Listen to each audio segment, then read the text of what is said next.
Torcida rubro-negra, bem-vindos a mais um vídeo aqui no canal Eu Pratico Esporte. Eu sou o Henrique Santos. Quem quiser me seguir no Twitter, @HenriqueMSPE.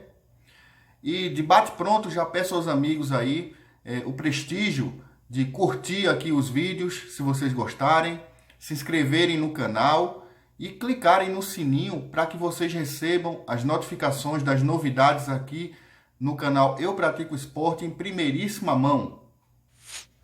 Bom, e o assunto da semana, como não poderia deixar de ser diferente, as contratações, as especulações de mercado, Diego Souza e outros assuntos relativos à formatação do elenco da equipe rubro-negra para a temporada 2020.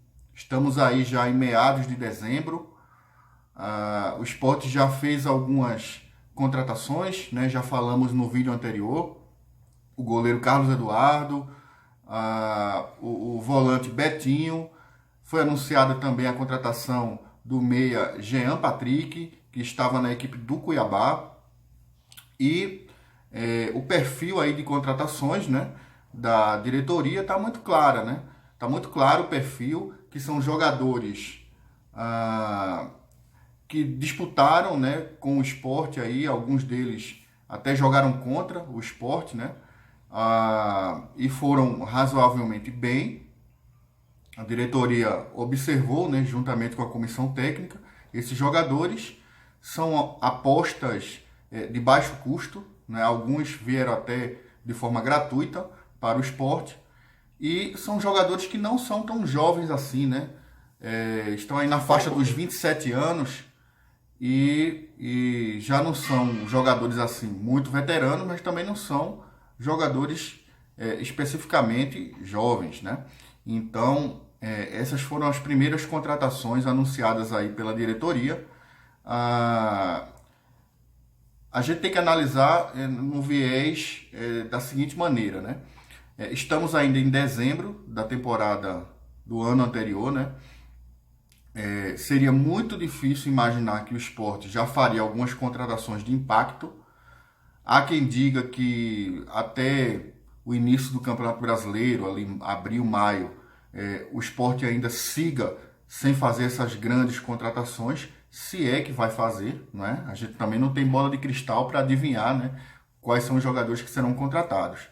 Mas o que a gente pode avaliar é a linha de raciocínio que a diretoria e a comissão técnica está usando e está tentando se manter coerente com essa linha, né? Cabe a nós analisarmos, né? Sempre deixando claro que aqui é uma opinião de torcedor, mas cabe a nós analisarmos o quão correta essa linha de raciocínio vem sendo traçada, né? Já falamos dessas primeiras contratações, né? E tem algumas especulações aí que está se falando aí na imprensa, nas redes sociais, na boca da torcida, né? O lateral direito Patrick Vieira, que está lá no futebol português. Se falou muito também essa semana no retorno do Everton Felipe, um jogador cria da base do Sport. Se fala também no jogador do Palmeiras, né? O Wesley, que estava no Vitória. E o Diego Souza, né? Se falou também no zagueiro Leandro Castan. Eu acho que, inclusive, que essa informação não tem procedência. Mas vamos aqui dividir em dois momentos, né? A gente fala desse pacote de jogadores mais baratos e depois a gente fala da novela Diego Souza, né? Então, o Everton Felipe já é um jogador mais conhecido da torcida rubro-negra, né? E eu acho que o nome dele divide opiniões. Acho que nesse momento o nome do Everton Felipe poderia até ser considerado um reforço. Afinal, perdemos o Guilherme, né? Não vai retornar.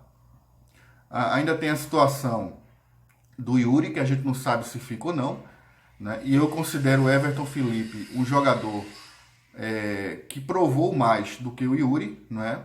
O Everton Felipe está longe de ser unanimidade, mas, na minha opinião, jogando ali na ponta direita ou na ponta esquerda, ele se provou mais útil para uma Série A do que o Yuri fez até hoje, né?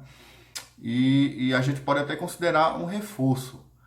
O que a gente espera é que não pare por aí, né? Que venham outros jogadores para concorrer com a posição caso o Everton Felipe seja contratado. E, inclusive, ele pode até ser usado como meia também, né?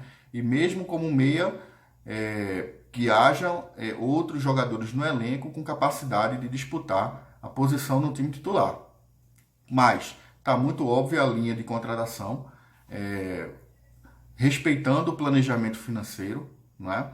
A gente entende que não é o fato de ter conseguido acesso agora que torna o esporte competitivo no mercado de jogadores da Série A, não é? Isso a gente tem que entender, porque aumentar a dívida não vai levar o esporte para um caminho consistente no médio e longo prazo, tá?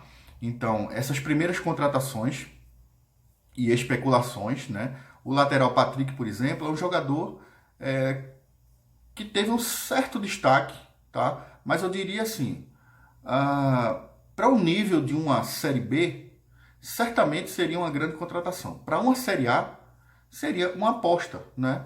Ele está num clube de médio ao pequeno porte, em Portugal, já não atua há algum tempo, e no Brasil teve passagens aí, eu lembro dele no América Mineiro, acho que ele jogou em algum time de Natal também, se não me falha a memória, mas provar em Série A ainda não fez, né?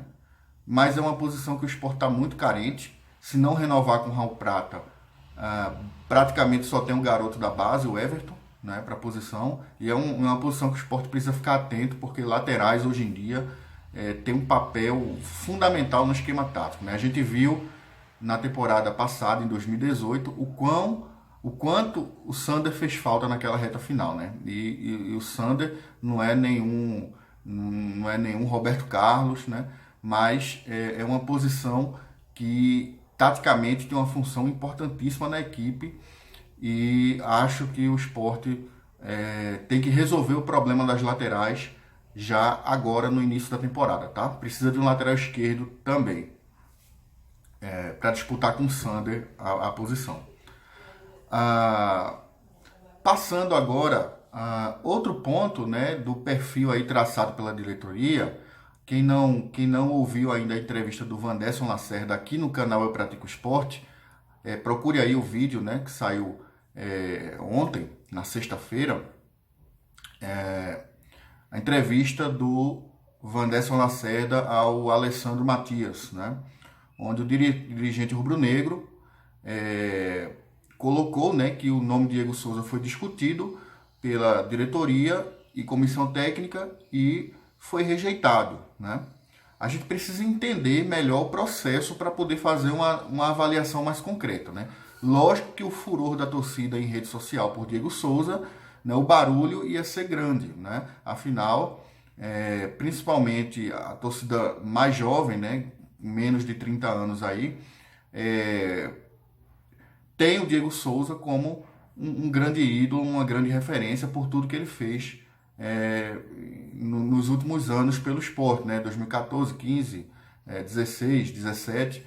Realmente o Diego Souza teve uma grande performance com a camisa rubro-negra, foi artilheiro da Série A, né? Não deixou o time cair para a segunda divisão em várias oportunidades. Porém, vamos tentar fazer aqui algumas considerações, tá? Primeiro, a questão da diretoria dizer que vai buscar jogadores com menos de 28 anos, para mim, não é uma solução, não é uma medida muito correta. Por quê? Você tem exemplos de jogadores com menos de 28 anos que não jogam nada, que não contribuem em nada, e você tem exemplos de jogadores acima de 28 anos que são jogadores importantes para compor o elenco, né? E temos alguns exemplos na equipe, por exemplo, o próprio Hernani Brocador, né? Eu já falei aqui que o Raul Prata eu renovaria, porque é uma posição que vai ser difícil encontrar, né, um jogador que preencha ali a lacuna, compõe um elenco no nível de Raul Prata, né? E pelo preço que Raul Prata custaria ao esporte, eu acho muito difícil encontrar um substituto. Então, essa posição da diretoria eu discordo completamente, né?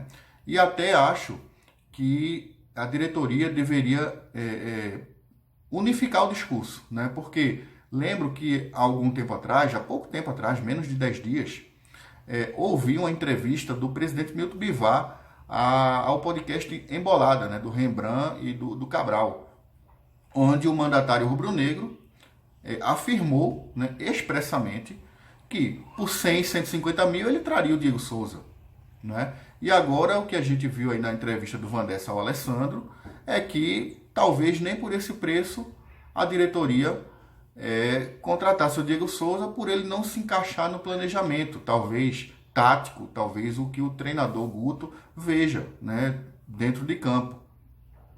Então eu acho que deveria primeiro era unificar esse discurso e levar um discurso para a torcida, a imprensa, uníssono, né, único, né, para que o torcedor ele tenha respaldo, né, e mantenha essa relação de confiança, que é o que faz o torcedor comparecer ao estádio, comprar camisa, se associar, etc. Né? Essa relação não pode ser quebrada, tá? Então, acho que houve um ponto aí de falta de comunicação entre os dirigentes, que isso é fácil, é bobagem de ser ajustado, né? E acho que o discurso tem que ser único, tá? Tem que ser a posição do clube verdadeira, clara e honesta com a torcida, tá? Então essa questão da idade eu vi como um ponto incoerente, um ponto falho, tá? Em relação à parte financeira, o que se fala é que Diego recebe acima de 500, né, perto de 600 mil. Primeiro ponto, nenhum clube do Brasil vai pagar esse valor a Diego Souza mais, tá? Nem o próprio São Paulo, ninguém vai pagar esse valor mais a Diego Souza. E até o próprio Diego Souza sabe disso. Se ele quiser manter o padrão salarial, ele vai ter que sair do país, né? Vai ter que ir, de repente, para os Estados Unidos, para o Oriente Médio, enfim. Aqui no país, ele não vai receber mais esse salário. Mas talvez alguém ainda pague 300 mil, 250 mil.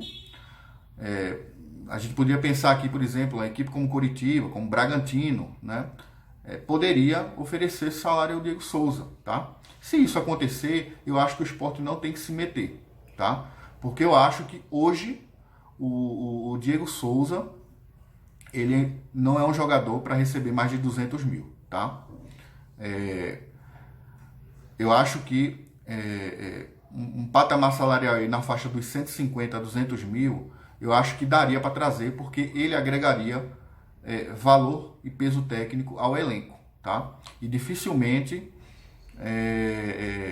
se encontraria um jogador para oferecer ao elenco o que o Diego Souza ofereceria por um preço menor que 200 mil. Então tudo gira em torno do custo-benefício, né? Então você tem um custo muito alto, mas o seu benefício é muito alto, então a conta fecha. Mas quando o seu custo é alto e o retorno é baixo, a conta não fecha, né? E a gente viu isso acontecer várias vezes. Por exemplo, no elenco de 2018, tinham vários jogadores que talvez não merecessem receber mais que 100 mil e estava recebendo o dobro disso, né? Então, eu acho que essa análise ela tem que ser muito bem feita, muito bem planejada. E, portanto, você não pode simplesmente fechar as portas para o Diego Souza. Você tem que ouvir o que o jogador tem a falar. Se ele disser, olha, eu topo ir para o esporte por 150 mil. E aí, você vai deixar de contratar porque ele tem mais de 28 anos? O presidente Milton Bivar disse que contrataria. O Wanderson Lacerda disse que não. Então, precisa esse discurso se alinhar, né, para que a torcida possa se compreender melhor a não contratação do Diego Souza, né? Porque se a diretoria não colocar as cartas na mesa de forma clara, vai continuar sendo cobrado, né? Eles vão continuar sendo cobrados pela torcida nas redes sociais. E qualquer insucesso do time, a torcida vai dizer, por que não trouxe Diego Souza? Então a diretoria precisa melhorar essa comunicação com a torcida, tá? Se a diretoria chegar na imprensa, chegar nas redes sociais e dizer: olha, não contratamos o Diego Souza porque ele não aceitou esse salário aqui. Tenho certeza que boa parte da torcida vai compreender e vai até concordar com a diretoria, tá? Então, para essa semana era isso que a gente ia falar. Postem aí embaixo nos comentários, né, o que você concorda, o que você discorda. E para quem não puder mais acompanhar, um Feliz Natal, um excelente final de ano, né, que 2020 seja um ano repleto de conquistas, não só para as nossas vidas, mas também para o Esporte Clube do Recife. E até a próxima.